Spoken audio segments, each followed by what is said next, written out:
Hi everybody, welcome back to Dummies and Dragons, your favourite D&D podcast that pairs two relatively experienced adventurers with me, a dungeon master who has never played the game. Well, that's a bit of a lie now, really. I've played it for a whole quest. So our adventurers are now working for the Priests of Lightfall. They're still under the employment of Madame Ravel, but now their work may take on a slightly more not espionage, secret, no. Covert? Covert, yes, that's the one. Covert nature. At the moment, they aren't living in a flat in the town centre, like I said they were last episode. Madame Ravel has managed to secure them a small cottage in the nearby town of Brickleton. Aww. The town's just south of Clarebridge, and the cottage is pretty modest, but it's really comfortable and warm. It's got a log fire, it's got some beautiful original rafters, and she's given them their own quick portal orb to get to and from her house. And yeah, do you guys want to tell me how you would have furnished your rooms, or shall we just get straight into it? I'm gonna say, did we get any payment for the last case we did? Yes, you should have aside done. from the money that Katja stole. Yes, let's say. I mean, she's furnished your house using her own money, so you haven't got to worry about only having a bed to sleep on. But I think in each of your pockets, let's say you've got about 30 gold pieces extra. Okay, cool. Okay. Cool. I'm gonna spend some of the money that I've got. I'm gonna see if I can get some books, like stuff about Eremire in general, because never really lived here before or been here before, so in the event that I need to look up stuff about a certain place. Are there any books detailing stuff before they started trading with other people? Yeah, there's probably lots of libraries around with historic books, so there's definitely going to be books written about it. I wouldn't see that you have any problem finding any. Cool. I'm just going to buy a few and have them as a small library in case we need it. Okay. So, is Katja doing anything special, or is she saving her money for a +5 weapon? Probably saving her money, to be honest. Okay, that's what I would have done. Oh, can I ask a question quickly? How do you spell Eremire? Okay, so let's say that quite a few of our listeners have been asking this question, and pretend like we have quite a few listeners. I mean, I listen, and I'm asking, so that's technically true. In my notes, I've written it down, so it's ERIMYRE. Cool. Cool. And I'm gonna say that you spent 5 gold on the books. Sounds good. I think you found some pretty old ones, so they're quite nicely bound and leather and hardback, so it's quite nice. Okay. They look good on your bookshelf. Okay, so in your little cottage, you're in Brickleton, which is a little hamlet town. And there's not much in the town. There's a local shop. There's a pub called the Giggling Shrew. And you haven't heard from Madame Ravel for a bit, so you might as well have a mooch around town. Okay. Where would you like to go? I won't lie, I feel like Katja spends the majority of her time in the Giggling Shrew. She will most likely... She's got a proficiency with cards, so she'll probably be trying to sneakily scam people out of their money by playing poker, whilst also flirting with them, just constantly. You said that. Okay, so I'm assuming you guys are going to make your way to the Giggling Shrew on this fine morning. The morning? Oh god, Yeah. starting early. Yeah. Okay, let's say Obviously. it's afternoon time then. Okay. Cool. We've Okay. been book shopping, so now we're going to the Yeah. pub. You've gone to the local Waterstones.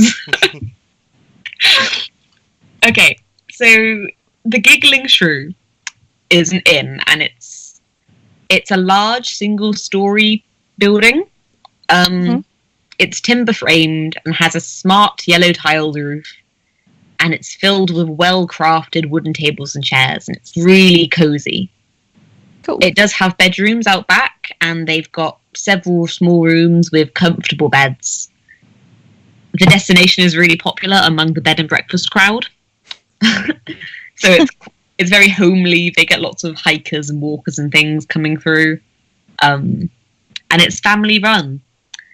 So since Katja is a frequent customer here, you've already met the patrons. So you know Gallagher, who is a surly male dwarf, and his grey beard is kind of littered with salt and pepper, bits of silver and black. Oh. He comes across as being a really tough guy, and he doesn't really talk a lot. But you know that underneath everything, he's got a real heart of gold.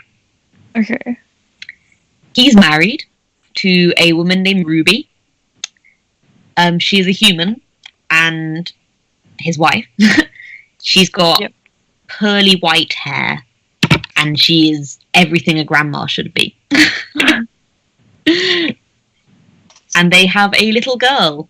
Despite their age, their daughter is only around probably 7, I'd say. She's quite young. And she's called Eliza.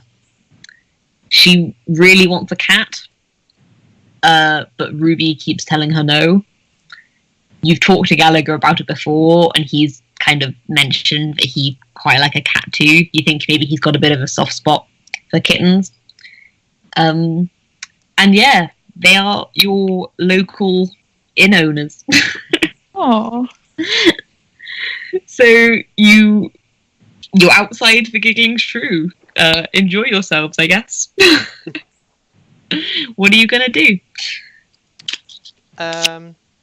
Well, I guess I'm just going to head inside. How busy is it at this time of the afternoon? So it's pretty quiet at the moment because it's around lunchtime. In fact, the only people there are Gallagher's stood behind the bar as usual, but Ruby is sat at one of the tables playing with Eliza. In the corner, you see a rather dashing male elf. Yes. He's sitting in the corner and he's softly strumming at a lute. Oh my gosh. I'm swooning already. Looking out the window and waiting for a baby bird to fly in and give him a kiss. Excuse me, I am also a musician, and I'm going to take out the rusty horn that I have. So, are you actually doing that? Because No, I feel like I want to scout this guy out and see if he's actually any good before I challenge him, because while I'm a good musician, I really don't want to get shown up. So, as you enter the establishment, Eliza spots you straight away, and she's like, "Mummy, they're here. Can we give them lunch, please?" And Ruby kind of looks down at her, and she's like, "Oh, I suppose so, dear." And she ushers you in, and she takes you over to the bar, and she just mentions, she's like, "Feed him up, Gallagher." And he grunts in agreement. Agree. And he slides a piece of paper across the counter, and it contains the menu. So you have a lovely choice of things to eat today. Okay. There is barley porridge that comes with a mug of stout. Pickled grouse and beetroot, which comes with a tankard of beer. Smoky crab with millet bread and a tankard of cider. Also a stewed deer with lettuce, and that comes with a tankard of bitter. I don't know why I felt the need to give them all different alcohol. But It pairs well. yeah. Is he a bit Gallagher's of a connoisseur? Is yeah, Gallagher a he's connoisseur of... quite a foodie. I'll have the stew, please. Okay. Anything? Oh, I guess Gallagher kind of looks at Katja expectantly. Like he doesn't. I'd say to. Sorry. No, you go. He doesn't really say anything much. So Okay. I say, what would you recommend, Gallagher? he looks down at the menu, kind of has a bit of a ponder, and then goes, "I like the pickled grouse best." I'll have one of your pickled grouse then, please. You see a tiny flicker of a smile curl up from beneath his beard. Oh, And he shuffles out back and starts cooking up a feast. oh, I love him. I guess while he's doing that, I'm going to get out... I assume I have some kind of kit for like maintaining the instrument I have. I'm going to like start cleaning it up a bit. Yeah, I think that maybe after your last adventure, Madame Rebelle got you a nicer horn. Because she only gave you... did Bulbage give you the rusty one, or did she give you the rusty one? I think it was Bulbage did. I Bulbage. think Bulbage did, yeah. Yeah, so she kind of feels bad for Bulbage being a bit of a dick. And she's bought you a lovely kind of brass, shiny horn, and a lovely kit to keep it maintained with as well. Excellent. Her little present. And I think for Katja, because she had to give Katja something as well. Of course. I thought she'd kick up a fuss. I think she gave Katja one of, like, she went to her personal tailor and she got Katja one of those lovely silk dressing gowns. Yeah. Katja never takes it off. Like, she's always wearing this silk dressing gown. Cool. So, yeah, while he's cooking and Flint is cleaning his instrument. Can't say that with a straight face. What's Katja gonna do? What's the dashing elf doing? So he's still gazing out of the window, playing his lute. It's a pretty nice sounding instrument. It's very soft, and he's obviously maybe a professional musician or an entertainer. Mm-hmm. But he's pretty pro. The sun's shining down on his auburn hair, and it's really defining his cheekbones. His blue eyes are kind of twinkling in the slight sun rays coming through the window. Uh-huh. He's wearing tailored clothing and has several pouches hanging from his belt. And he just seems oblivious to everything happening in the room. I'm gonna draw him. I've just realised that I don't think I've ever made mention to being like, oh yeah, Katja's really good at drawing. I feel like she's actually just awful and just has a sketchbook and she really tries.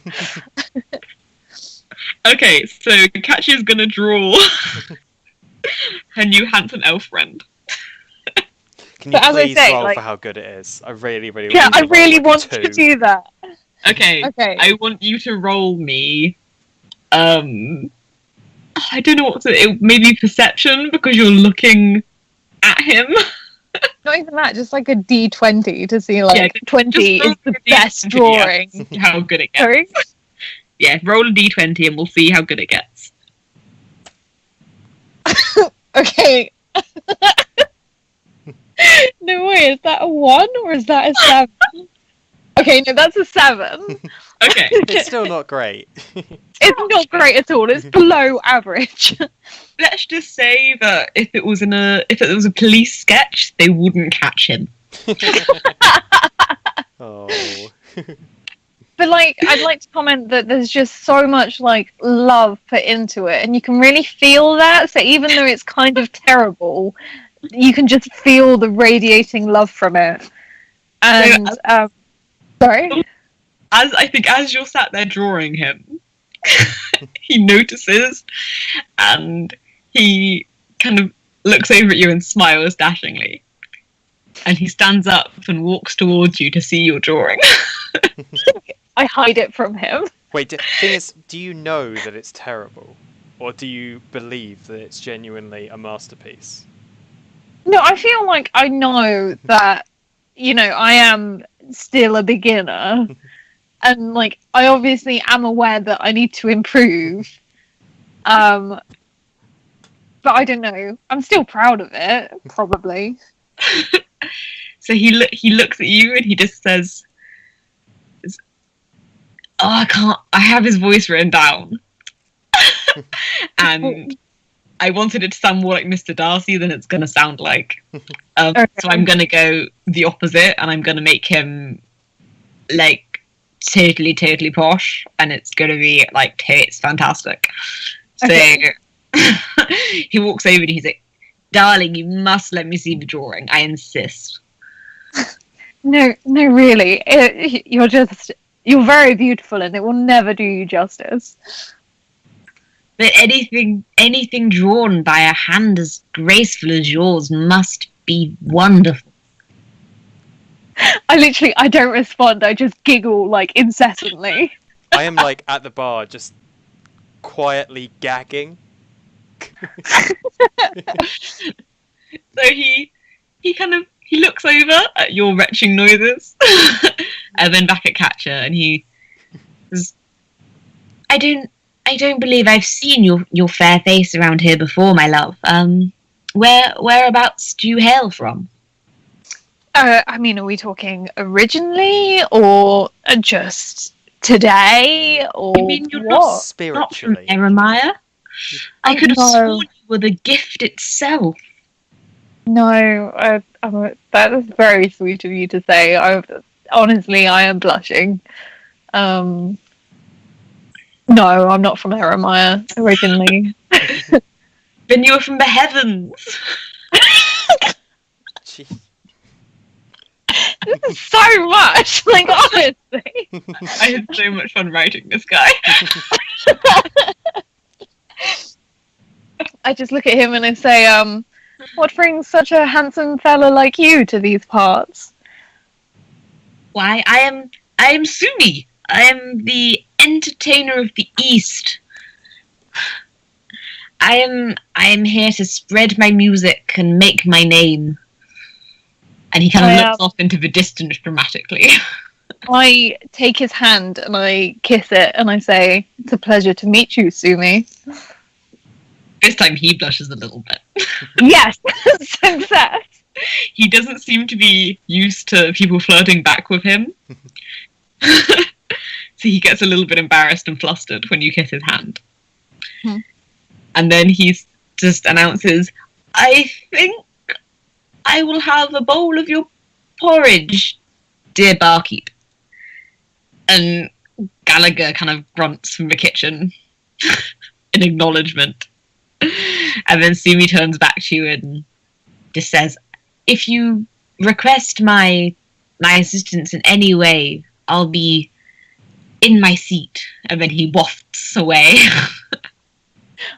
I whisper to myself, I wonder if that includes assistance in my bedchamber, and hope no one heard. Oh, okay, so Flint, how's your instrument looking? Can I roll perception to see if I heard what she just said? And if I did, I'm just going to laugh, like, really loudly. I think you definitely can. Comically loudly. Okay, well, I rolled a natural 20, so... that was a waste. Oh, so Flint laughs so loudly that everyone in the inn kind of turns to look at him. Sumi kind of glances over suspiciously and then returns to playing his lute, looking out the window, trying to act cool. Eliza has bounded over to you both, and she's tugging at, I think we decided that Flint's trousers were a bit too short for him, because he's tall. I think she's tugging on, like, the cuff of your trouser. And she's like, Are you going on an adventure today?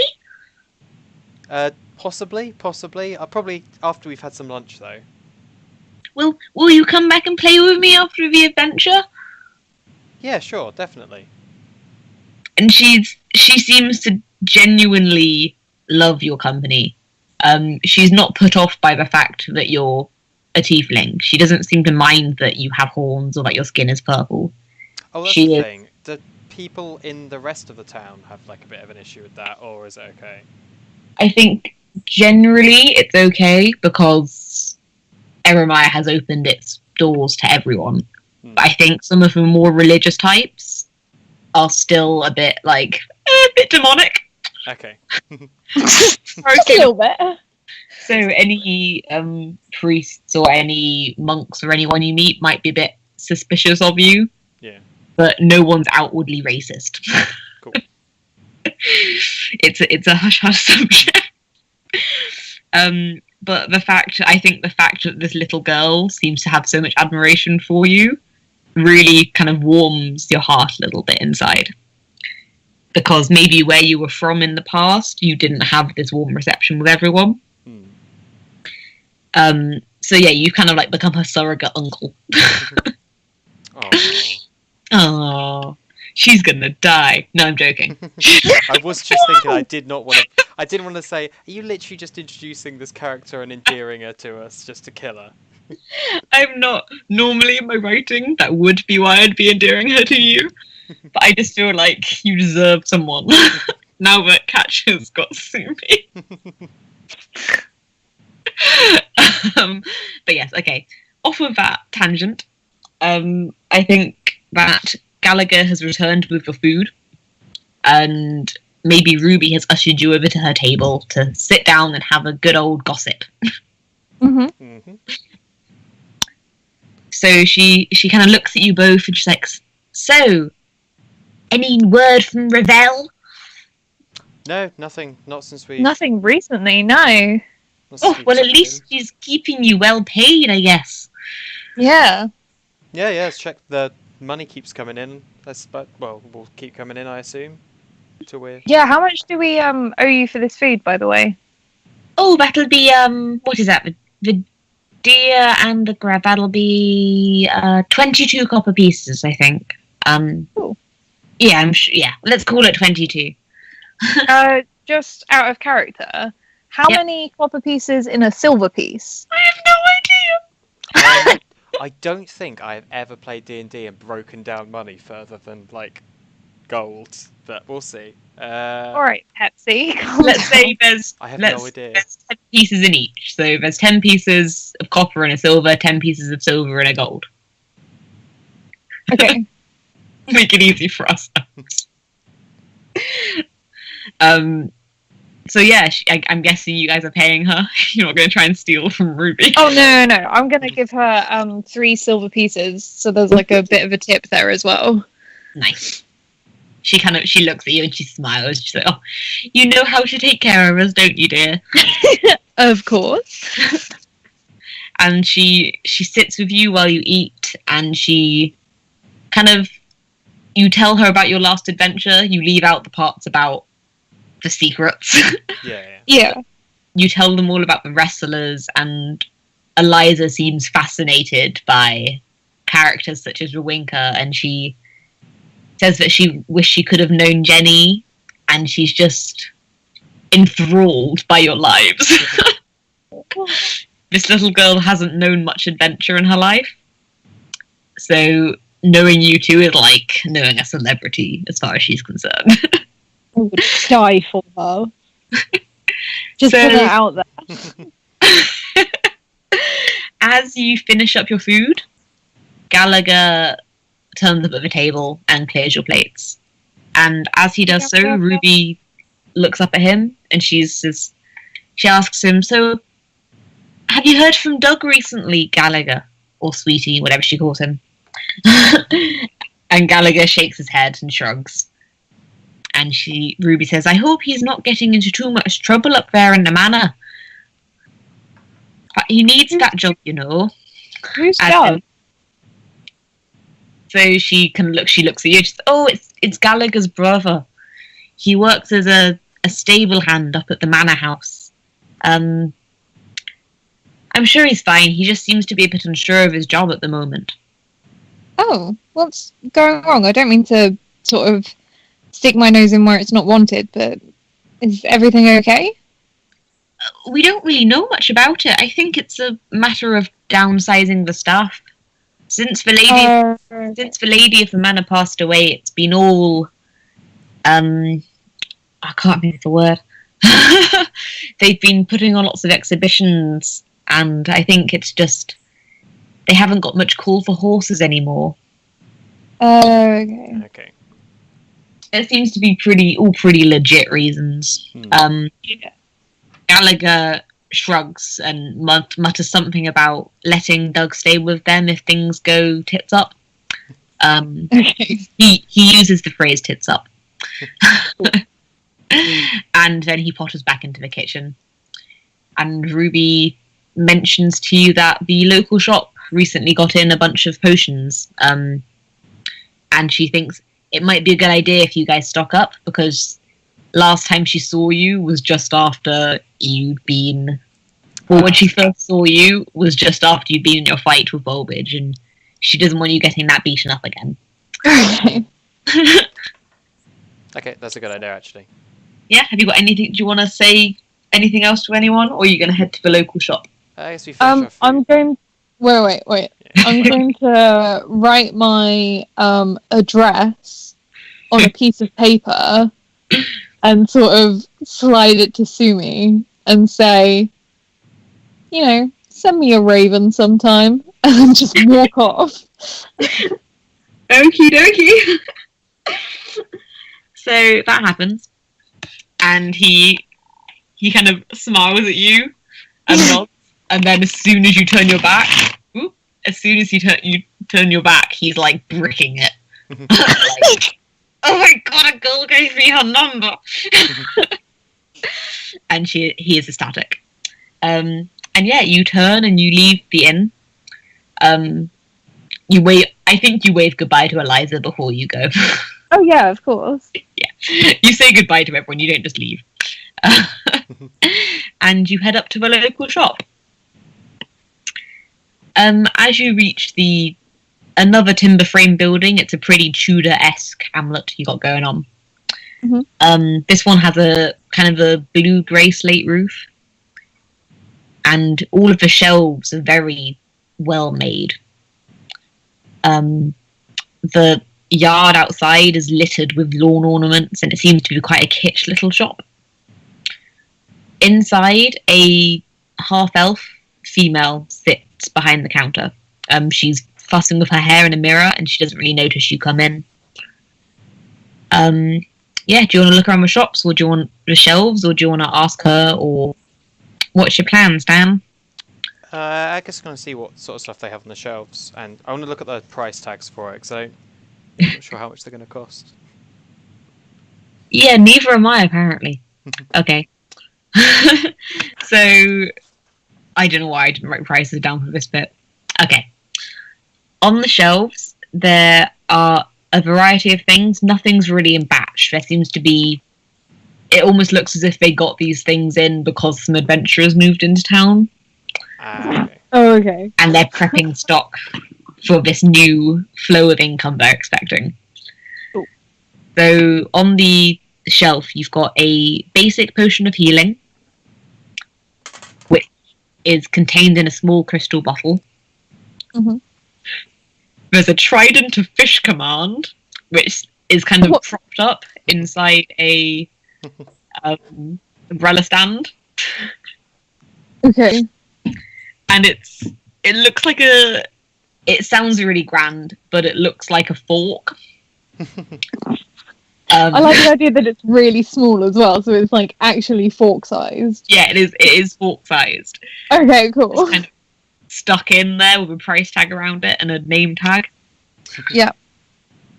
There is a spell scroll, and as you turn it over, there's a little note attached, and it just says protection from evil and good.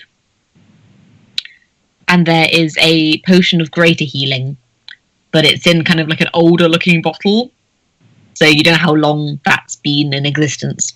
Okay. And yeah, that's what's available.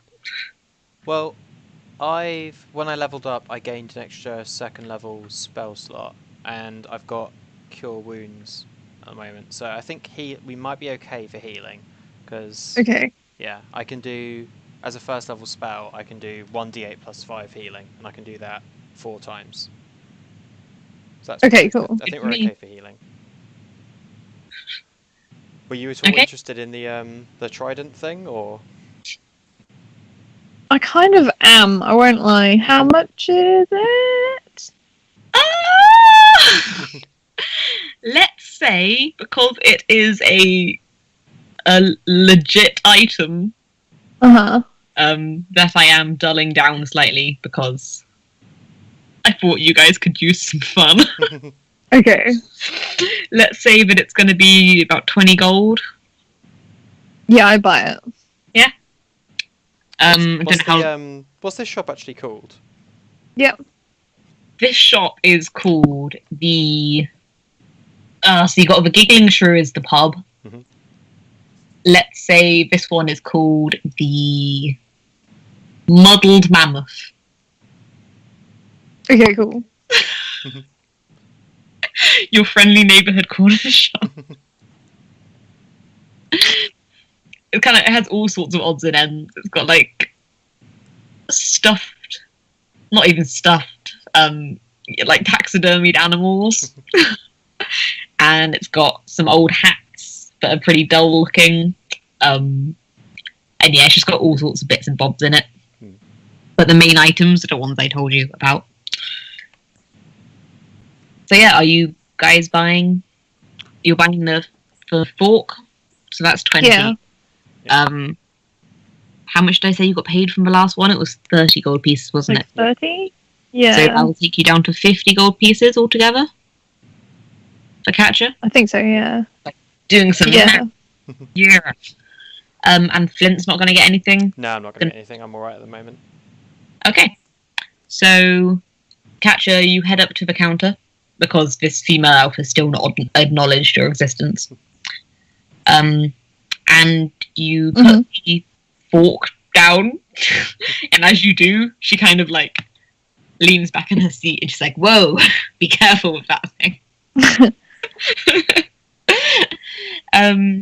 And she takes your gold and she counts it all up and she says, "Cool, that sounds. I've been trying to get rid of that thing for ages. Did you guys not want any potions? We got them in especially. I mean, maybe next time, I guess. I don't really care. It's not my shop. Okay. I will see. Have a nice day, I guess." And she's Yeah, and you.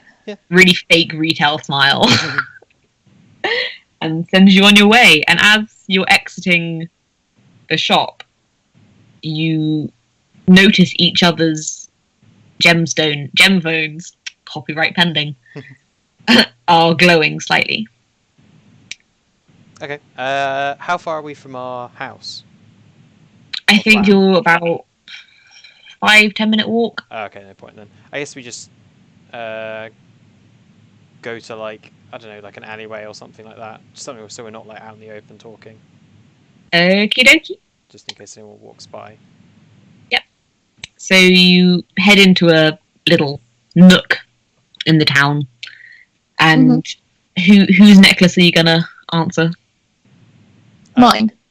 Catches. It's fine. Okay. So, cool. So Madame Ravel's voice emanates from the stone, and she begins. "Good morning, Katja. I assume that Flint is with you? Yes, I'm here. Excellent. Well, I've got some work for you both. It's Oh, mundane fantastic. stuff, don't worry. Not putting you in the big leagues yet. The client will be waiting for you in my office. I've opened your home portal. I'm currently out of town interviewing new butlers, but do you have any questions? Well, who are they to start with? Just so we don't need to go in. We don't go into the conversation completely blind. Oh, well, I believe she is a human. She's quite small. She could be a halfling for all I know. Her name is Winifred Bow, and she seems quite nervous. I've been assured that money is no object, so you won't have to worry about asking for fees. I've taken care of that side. when you meet up with her, find out what the problem is and what you can do to help, I suppose. Okay. Yes, Sounds good. and good luck. Revel out. And she hangs up the gemstone. Hang up the rock. Hang up the rock. And sure enough, it stops going in your hand. Cool. Cool. Stroll Okay. back to our house then. Or flatbed. Yeah. And then I guess next episode we'll send you through that portal. To meet this Winifred Bow. Yes. Is that B-O-W or B-E-A-U? B-O-W-E. Oh, okay. Yeah, that's right. Cool. Keeping it fantastical. Okay then. Cool. Cool. So thank you for listening to the new episode, everyone. We're recording this quite far in advance, so I'm going to say listener again because we have our faithful listener. Thank you for listening. I hope you're enjoying it. This one is a little bit more planned than the last one, I promise. I've even planned voices. Ha. Stay tuned for an adventure of thrilling heights. Goodbye, everybody. Bye.